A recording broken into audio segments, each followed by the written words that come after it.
Rotation is one of the basic underlying principles in Tai Chi. And it's important to study and focus on rotation, because if we don't utilize rotation in our movements, we will be limited in our power in our movements, and we'll be using too much effort in our movements. So sometimes rotation comes very naturally, and other times we really have to work on making sure that we are utilizing the proper rotation. Think about the movement repulse the monkey, and I'll come up to the mirror here. When we do our repulse the monkey, we naturally have to rotate as we step backwards, right? This movement doesn't happen. You can't step backwards unless you rotate, right? If you think about stepping backwards without rotating, it doesn't happen. You have to actually rotate to use that motion. Think about our ward off sequence. If we don't rotate in this motion, we're not able to do the motion correctly. Now, I'll come back to ward off, but what I really want to think about are the times where you should be using rotation, but perhaps you're not. We're going to do a little exercise here.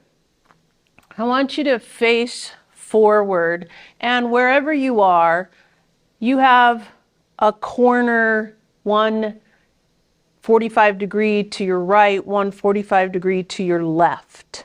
I want you to just think about those corners there, wherever you are. And now bring your arm about shoulder height.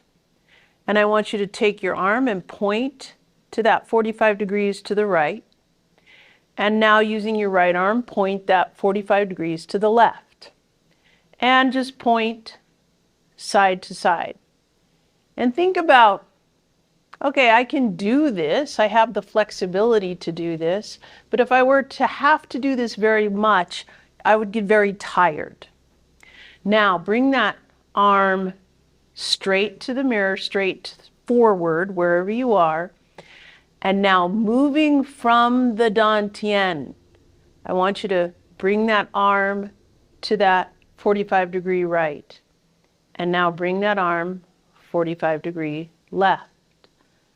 Think about how much easier this is on your shoulder, on your muscles, because you're using this powerhouse, moving from the Dianne. And that's where we want to think about with rotation, is not only the power that comes from the rotation, but also the relaxation that comes from allowing the Dianne to be the leader of the movement. Now there's a expression or an idea that actually my husband came up with, but it's a great idea. If you think about a flashlight coming out of your belly button, that's what you want to focus on to get that rotation. If, as we have our arm here, and we allow the Dianne to move and allow to move side to side, that light is going to go across the front of the room, right? If we just use our arm, the light just shines straight forward, right? And there is no movement from the Dianne.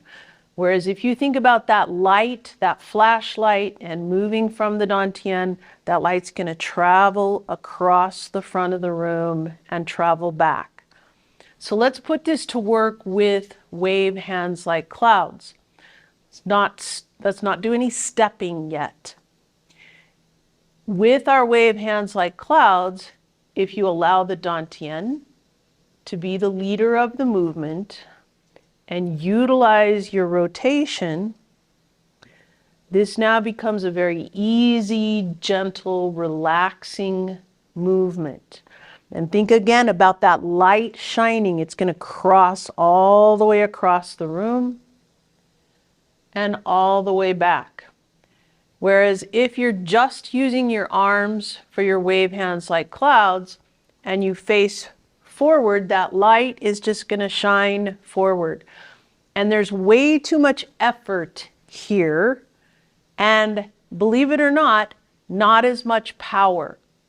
Even though this becomes a very relaxing movement, it also, by moving from the Dantian, it also becomes much more powerful. If you think about a baseball player, if he stands at the plate and just uses his arms, there's limited power in that. Whereas if he uses his whole body moving from the Dantian, he has so much more power. So let's do our wave hands like clouds now and step. Think about your flashlight. You want that flashlight to move across the front of the room and then to go back. Let the Dantian be the commander. Let it lead this motion.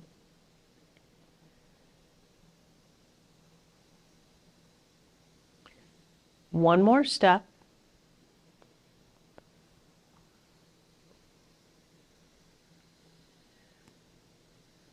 Just practicing your wave hands like clouds across a room like that, focusing on your rotation, focusing on the relaxation of that movement, will really start to connect with your brain that you don't want to just use your arms in that motion. You want to relax, and you could do this all day long, right? Let's think about the movement part the wild horse's mane, which is very similar to our brush knee and to our Fair Lady works the shuttles, right? But let's look at part the wild horse's mane first. If when we're doing part the wild horse's mane, we hold the ball like this and our torso is facing forward, we step out, part the wild horse's mane, hold the ball, torso facing forward, part the wild horse's mane. My arms are doing all the work. Whereas if we utilize rotation, along which is enhanced by doing the twist step, our arms are allowed to just open up with our body, allowing that Dantian to lead the motion. So start by bringing that flashlight, let it point at a 45-degree angle to the corner to the right. Your left shoulder should be pointing more towards the front of the room. As you step out left and you rotate into that motion, the arms can just gently open up. At the point of impact with your opponent, you are facing forward here. But then as you rock back and you twist, now as you're gathering that energy, your right shoulder is to the front of the room. And now you can rotate into your part the wild horse's mane here. Stepping, gather that energy, and then step into your part the wild horse's mane. So there's lots going on there with your part the wild horse's mane. You're gathering that energy, you're thinking about your rotation, allowing the Dantian to be the leader. You are also utilizing your twist step. So let's review that. We've looked at the twist step just recently, but if you think about when you're just chi walking, if you bring your weight forward, bring your weight back, and now truly twist your whole body, and you're twisting both feet, and then you step forward and allow that back foot to adjust, rock back, and now both feet are pointing this 45-degree angle, and that's going to really enhance your rotation. If you're doing your chi walking like we warm up, and we don't really utilize that twist step that much, there's not that much rotation. There's a little bit of rotation, and then a little bit on the diagonal. But if we really focus on, I want to bring my power and allow my body to relax. As I do that part the wild horse's mane, I have to focus on utilizing that twist step. Let my feet be fluid. Let that shoulder point towards the direction that I'm headed. And now you have to let those feet pivot as you move.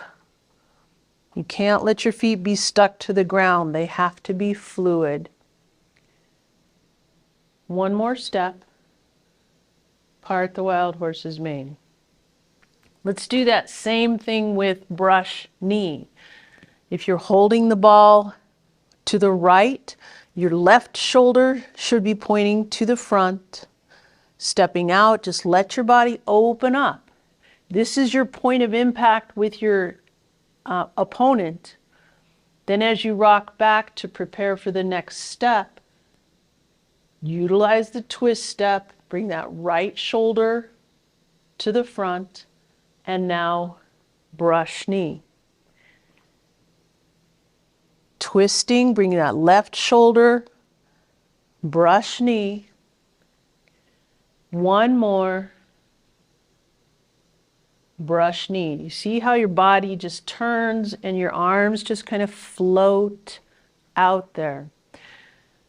That allows that power in that motion. It allows your body to relax. When you do your brush knee, when you do your part the wild horse's mane, obviously you're still thinking about your columns, you're still thinking about your stability, but if you can utilize that rotation, you're going to have much more power, because all of this energy throughout the dantian, all of this power through your hips is now going to be expressed out through your hands into your opponent. Same thing with deflect, intercept, and punch. In the form, we've just picked the needle up from the C bottom, block, fan through the back. We turn, and now we have a big turn to start into that deflect, right? That's kind of a natural rotation there. But if, when you finish off your movement, if you step up and that flashlight is just pointing forward, and then punch, and that flashlight never moves, you don't have the power that you need in that whole movement. You need to, after you've done this big motion here, where obviously that light is shining across, now, just like the twist step, bring that left shoulder forward. Make sure that that flashlight now is going to move across as you punch. Lead from the dantian. Let that punch be thrown actually by the dantian. If you throw that punch with your whole body, you're going to have so much more power with it. So let's go this direction with that deflect, intercept, and punch.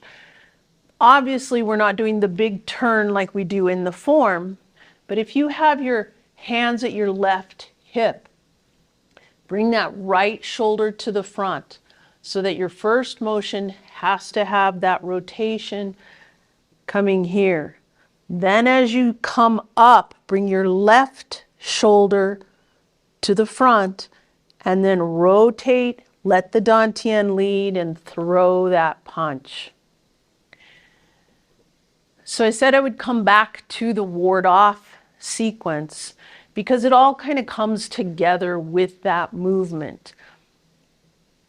I said at the beginning that some rotation comes naturally, some we have to really work on. With the ward off, that rotation happens because if it doesn't, we're not doing the right movement. However, if you really focus on leading from the dantian, the arms can relax and they just kind of float and follow the dantian. So let's try that. If you're holding the ball to the right, stepping out, lead here, rotate, and let the arms just float into position for that grasp the bird's tail. Now, if you start that roll back, start it from here, and the arms will just follow that rotation.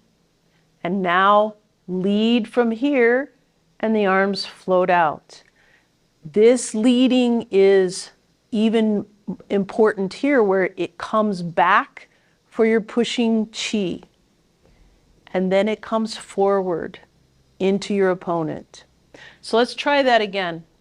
Holding the ball to the right, stepping out, ward off. Think about leading from the Dianne, grasp the bird's tail.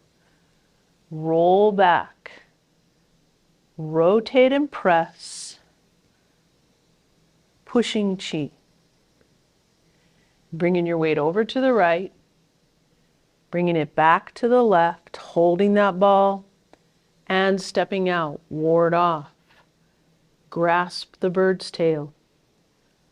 Roll back, rotate and press, pushing chi.